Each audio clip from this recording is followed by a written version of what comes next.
Well, good morning, everyone. It's a real gift and joy to be here with all of you. I wish we could all be together in person and look forward to the day when we can do that. I have to say at the outset, I'm deeply grateful to your rector for not only her ministry and leadership in the diocese. She's a really valued colleague by so many people in the Episcopal Church in Minnesota.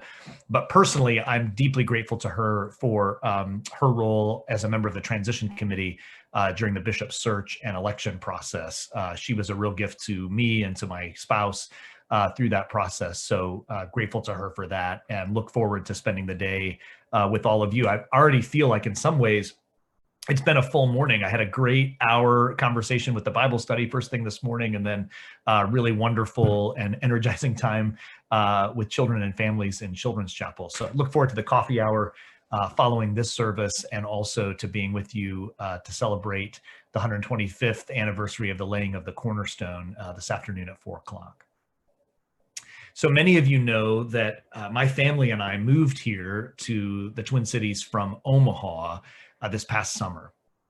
And there's a wonderful museum in Omaha that really focuses on local history called the Durham Museum. And one of my favorite displays in that museum is the Byron Reed Gallery of Coins. Reed was this kind of eccentric Omaha real estate mogul in the late 19th century. And he amassed this like unbelievable collection of coins from around the world and throughout history. It's really a great display. And I'm not a coin collector at all. I've never, ever collected coins. I have no interest in it. But I'm always, whenever I go to that display in the Durham, I'm always completely transfixed looking around this big room with all of these coins. I mean, the things that are stamped on a coin reveal what a particular people valued. It reveals like who they admired, who they thought was important. It also reveals what they put their trust in. So I like to wander around that room and imagine how the currency was circulated and traded. What was it exchanged for? And what did it say about the lives of the people who used those coins? Of course, a coin and the image on it are at the center of today's gospel lesson. A group of people approach Jesus and ask if it is lawful to pay taxes to the emperor. This was not a benign question. This was a big and super controversial question in the time of Jesus.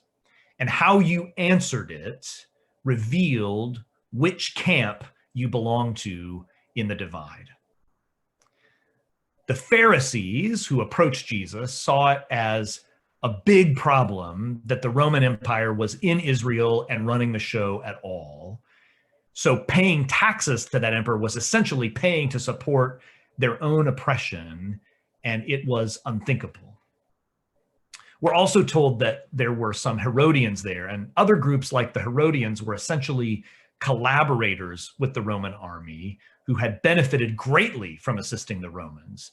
So they would be quick to hand over anyone who advocated for not paying taxes. They were benefiting from that system. So one of the things that's strange about the setup in today's gospel lesson is you have two groups who were bitterly opposed to one another coming together to try to trap Jesus. So it's really shocking that both of those groups are there. It would almost be like in these last weeks before this super divisive election, having someone from the far right and someone from the far left come together to work on a common project.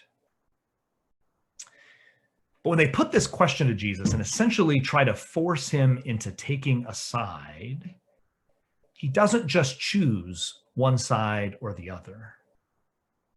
Instead, he asks to see the coin that is used for the tax.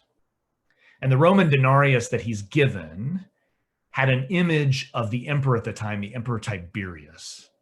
And just like our coins today, there was an inscription on the coin with this image of Tiberius that declared Tiberius to be the Son of God. So it's a coin that's handed to Jesus that bears the image of a false god. And it's a currency that was circulated to support brutal violence and oppression by the Roman Empire.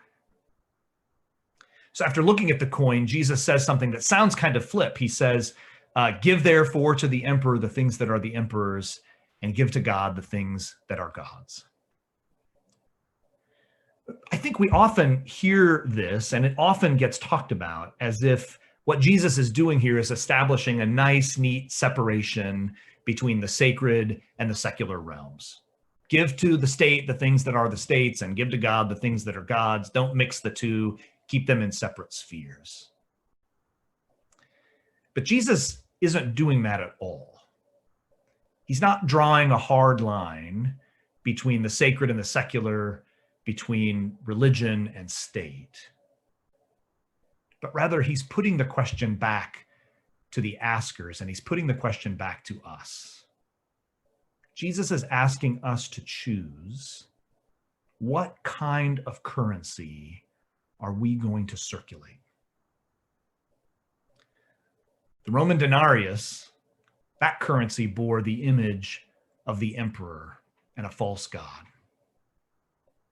But human beings are stamped with the image of God. Human beings are stamped with the image of the living God. So we are like coins that are stamped in our souls, not with the image of a brutal ruler, but with the image of a God who loves us with a love that simply will not let us go. That Roman coin was circulated in a way that supported a system of violence and oppression. But the human coin that we are is meant to circulate God's love and God's mercy, God's hope and God's peace. Give the emperor the things that are the emperor's, and give God the things that are God's is a trick answer to a trick question. Because when you know, as all of Jesus's listeners would have, when you know that you are stamped with the very image of God, then you know that the question is moot, because it all belongs to God.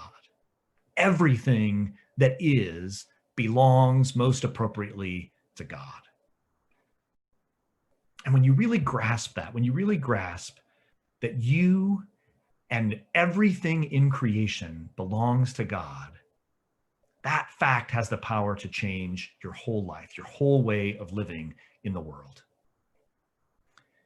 Imagining that you are God's coin, imagining that all you are and all you have belong to God, and they're entrusted to you while you journey through life, will change your whole outlook on everything. It all belongs to God. And each of us is given what we have: our energy, our time, our relationships, our love, our money, our talents and gifts. It's all entrusted to us to use it on God's behalf. So Jesus's trick answer to this trick question challenges his hearers and challenges us to think about who they belong to think about what it is they really put their trust in, and what is their real source of hope. So the lesson today is about all of us. It invites all of us to ask ourselves again, what is the thing that we are most committed to? Where is it that we put our trust? What is the source of our hope to journey through all of the challenges that life throws at us? Give to the emperor the things that are the emperor's, and give to God the things that are God's. How are we managing everything that God has entrusted to us? Speaking of taxes, Ben Franklin once famously said that the only certainties in life are death and taxes. That's a phrase that gets thrown around a lot, but I actually think Ben Franklin is dead wrong. Because we bear the image of God, because we follow Jesus who died to save us, God's unending love and mercy and goodness for you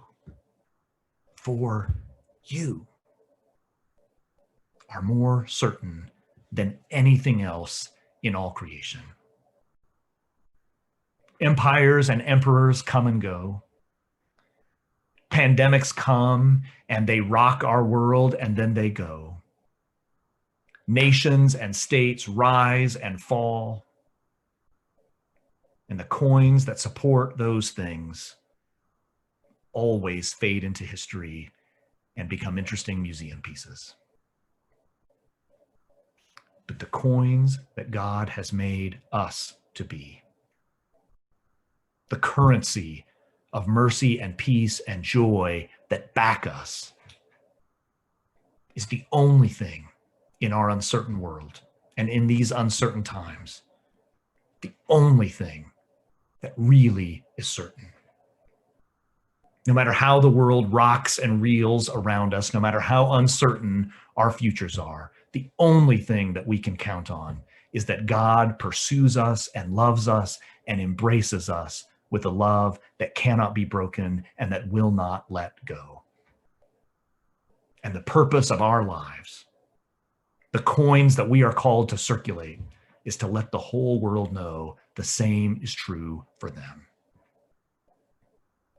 It's the only thing that finally is certain. And it's the only thing that finally is worth giving our whole lives to. Amen.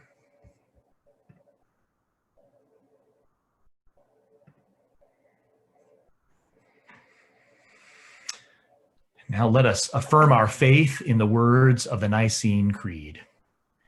We believe in one God,